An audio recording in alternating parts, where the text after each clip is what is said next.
Ouçamos todos boa notícia que vem da vida, que vem do amor. Ouçamos todos boa notícia, é o Evangelho de Deus Salvador. Salve, salve meu povo, bom dia, boa tarde, boa noite. Como sempre, não sabemos a que momento você vai acompanhar mais essa conversa sobre o Evangelho para além dos templos. E como sempre, eu muito bem acompanhado, né? Tenho aqui a minha companheira Ana Helena Tavares, Marcelo Barros. Sejam bem-vindos, querido e querida. Uma alegria estar com você, Helena, Ana Helena, e com você, Darlan, e com essas pessoas maravilhosas que fazem parte da nossa roda de conversa todas as semanas. Com certeza. Isso aí, Darlan, é sempre importante a gente lembrar para as pessoas maravilhosas que estão nos assistindo que a gente precisa de divulgação, né? Que essa rede faça com que esse programa chegue nas comunidades, né? Que esse programa seja divulgado para as pessoas, que as pessoas curtam esse vídeo, né? E se inscrevam nos canais, não é isso? E compartilhe também, né? Mandar para a turma aí poder acessar esse conteúdo. E só fomentando mais uma vez que estamos transmitindo essa roda de conversa por 4 canais simultaneamente. A TV Causas da Vida, o canal do nosso companheiro Marcelo Barros, o canal do Frei Gilvander e também do nosso companheiro Zé Vicente. Estamos fazendo essa grande roda aí de anunciar esse evangelho para além dos templos. Mas, né, a gente veio aqui para falar sobre o evangelho, Ana e Marcelo. Neste primeiro domingo da quaresma, o evangelho lido nas comunidades é sempre o das tentações do deserto. Neste ano, a gente escuta o Evangelho de Lucas, capítulo 4, versículos do 1º ao 13º. Marcelo, fala pra gente, por favor, o que é que esse Evangelho traz de próprio e diferente? Como sempre, contextualize pra gente essa passagem do Evangelho, por favor. A comunidade de Lucas, ou especificamente o evangelista Lucas, é da 2ª geração dos cristãos. Ele não conviveu com Jesus, ele não conheceu pessoalmente as coisas que ele está contando no Evangelho.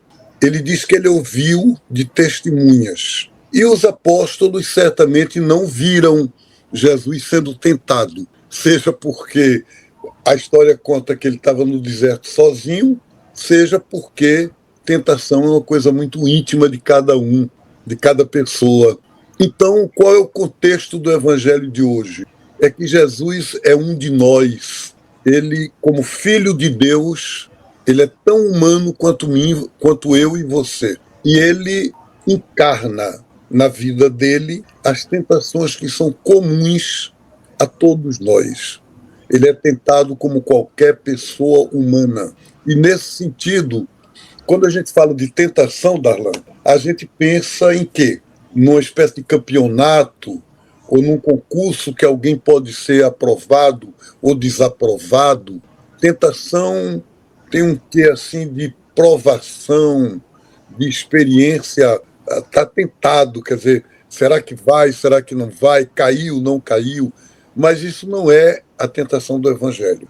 A tentação do Evangelho não é entre o bem e o mal, é uma tentação, de certa forma, entre 2 caminhos, que todos 2 podem ser bons. E aí você tem que escolher. E Jesus teve na vida inteira esse desafio. O diabo, diz o Evangelho de Lucas, 3 vezes chegou para ele dizendo: se você é o Filho de Deus, portanto, era como Filho de Deus que ele tinha que assumir um caminho, uma decisão, um modo de ser.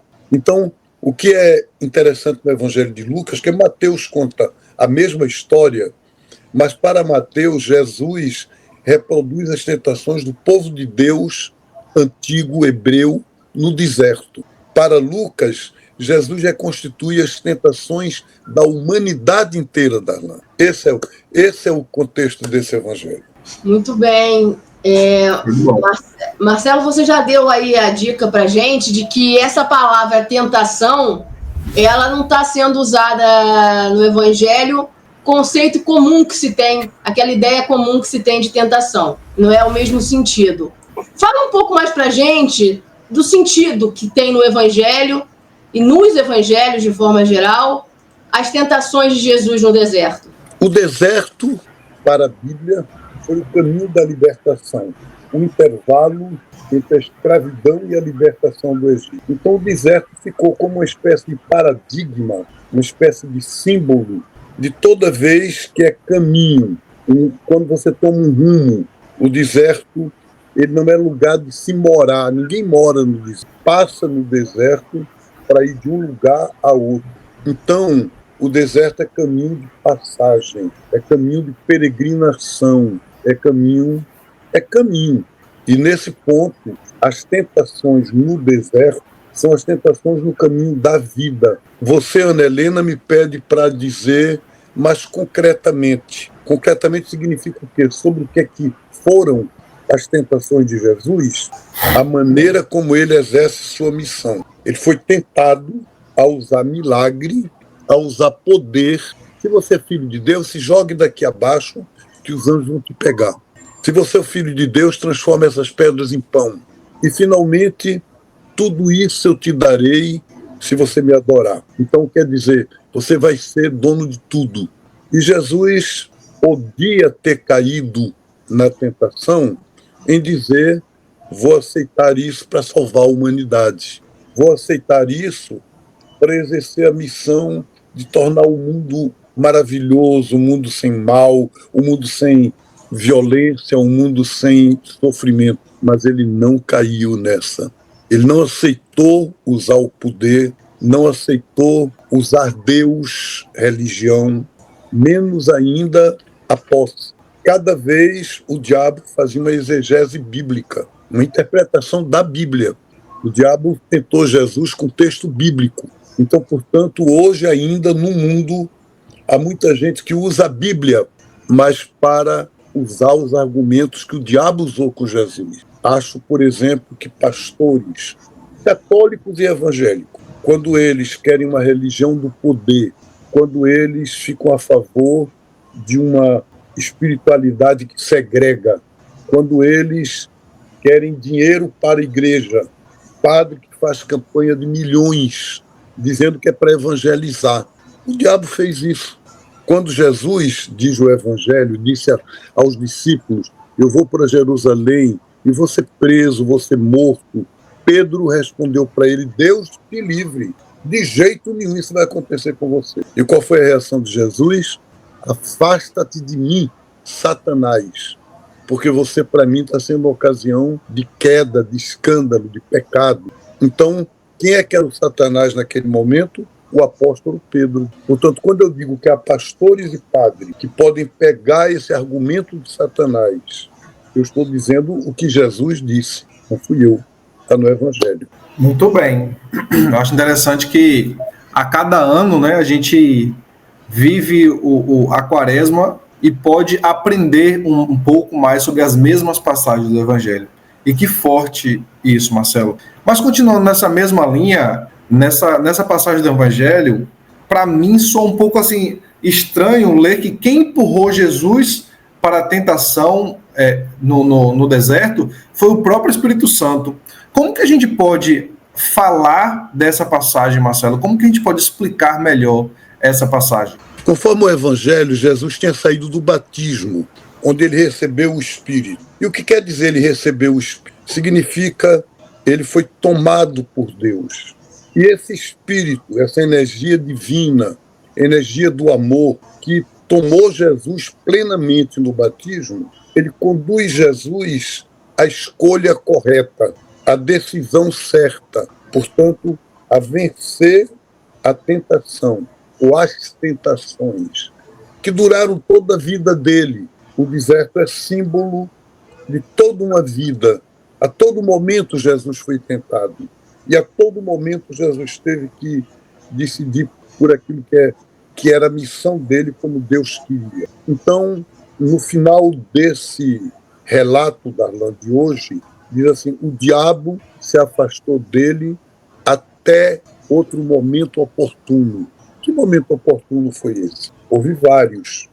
As pessoas dizem a oração no Horto das Oliveiras antes de ser preso. E foi, mas certamente foi também em outros momentos da vida. Quando o pessoal ia para Jesus e dizia, faça um milagre para poder a gente saber que você é o Filho de Deus. Eles estavam repetindo o que o diabo fez no deserto. E Jesus disse, nenhum sinal vai ser dado, a não ser o sinal do profeta Jonas. Profeta pobre, medroso, meio covarde, que Deus mandou para um lado e ele foi para o outro. E Jesus se identificou com ele naquele momento. Jesus estava se sentindo assim, frágil, inseguro, com medo também, mas não arredou. É isso aí, Marcelo.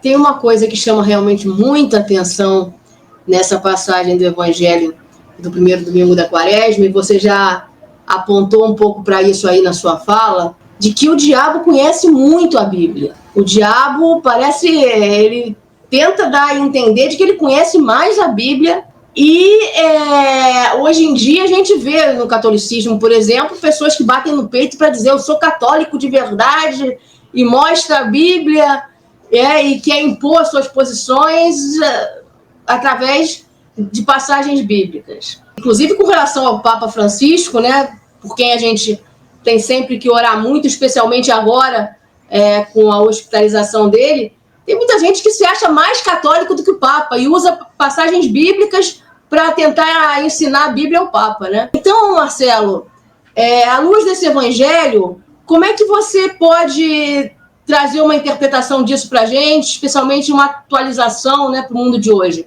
Ana, dizem, eu não sou muçulmano e quero respeitar profundamente a fé muçulmana, mas dizem que o Islã é a religião do livro. É o livro sagrado. No livro está a revelação divina. O judaísmo e o cristianismo não são religiões do livro.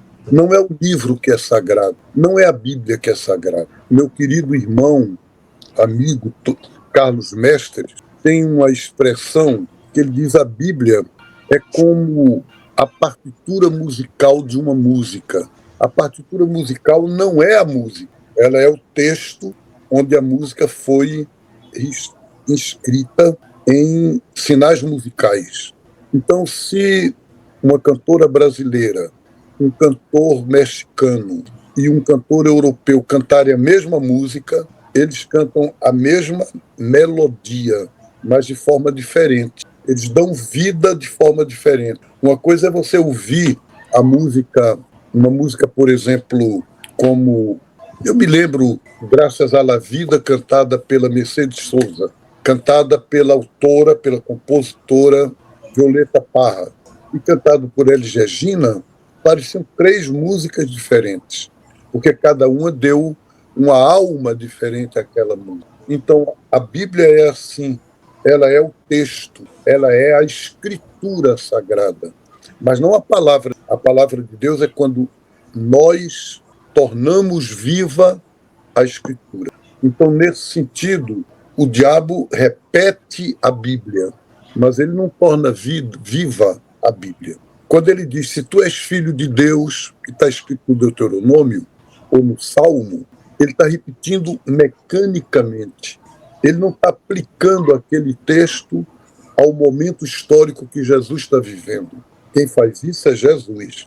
Então, a Bíblia é palavra de Deus quando eu a ouço, a escuto e a vivo hoje, aqui, agora. Tá certo, Ana? Você entendeu? Entendi perfeitamente. Antes do Darlan fazer aí a próxima questão, eu quero citar aqui o dominicano Frei Mateus Rocha, o livro dele, Quem é este Homem? Uma frase que me tocou muito, que tem tudo a ver com isso, Marcelo, e que eu, inclusive, imprimi a frase e colei aqui no meu armário, eu estou olhando para ela. No cristianismo, só o ser humano é um lugar sagrado. Muito bom. Eu fui muito amigo dele. Nós somos amigos. Muito bom o livro. Saudoso Frei Mateus. Quem é este homem? Que maravilha.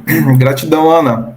Então, pessoal, nesse contexto, né, eu estava aqui pensando, enquanto o Marcelo falava, eu, de uma forma particular, nas minhas orações, nas minhas reflexões, eu meio que evito falar da figura do diabo.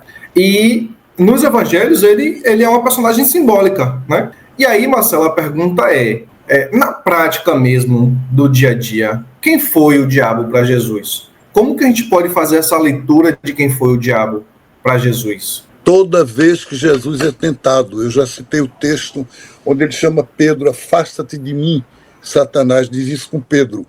Está lá no capítulo 16 do Evangelho de Mateus e nos outros evangelhos, inclusive no de Lucas também.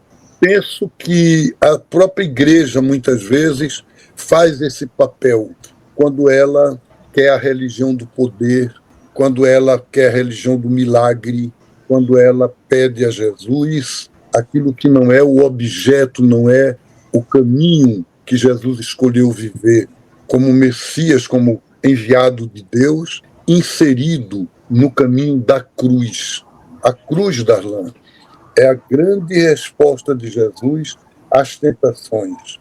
Você sabe que o grande romancista russo, Dostoiévski, no livro dele, no romance Os Irmãos Karamazov, ele conta que Jesus voltou a Sevilha, na Espanha, na época da Inquisição, e foi preso pelo grande inquisidor. E o que ele disse a ele foi: você se enganou na tentação do deserto, que tinha razão era o outro. Então, o cardeal inquisidor, ele seguia o diabo, diz o Dostoiévski. E isso seguramente acontece. Muito bem. Então, já nos encaminhando aqui para o final do programa, a gente não pode deixar de abordar a campanha da fraternidade, que está começando agora essa semana, que esse ano fala de fraternidade e ecologia integral, com o lema que é do livro de Gênesis, né? Deus viu que tudo era muito bom, e com alguns motes, né?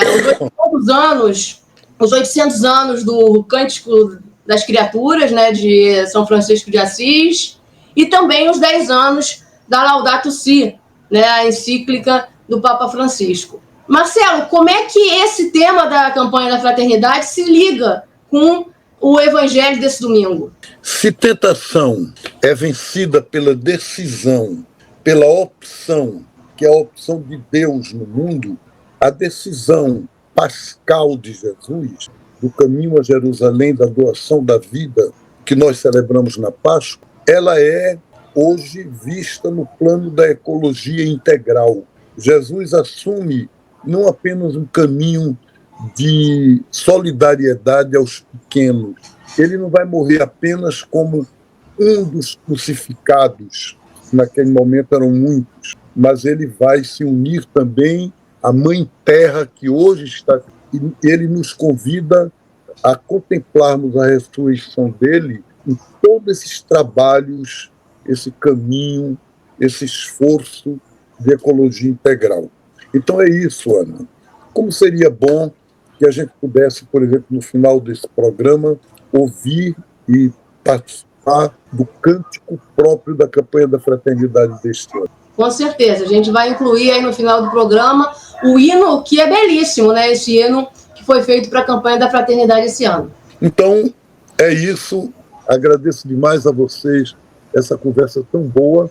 A gente podia ficar aqui conversando horas, mas o programa tem esse cuidado com o tempo, que é muito importante, e espero que cada um de vocês e todos vocês que estão nos acompanhando tenham uma quaresma muito fecunda e uma Páscoa muito feliz. Uma quaresma de paz a todos.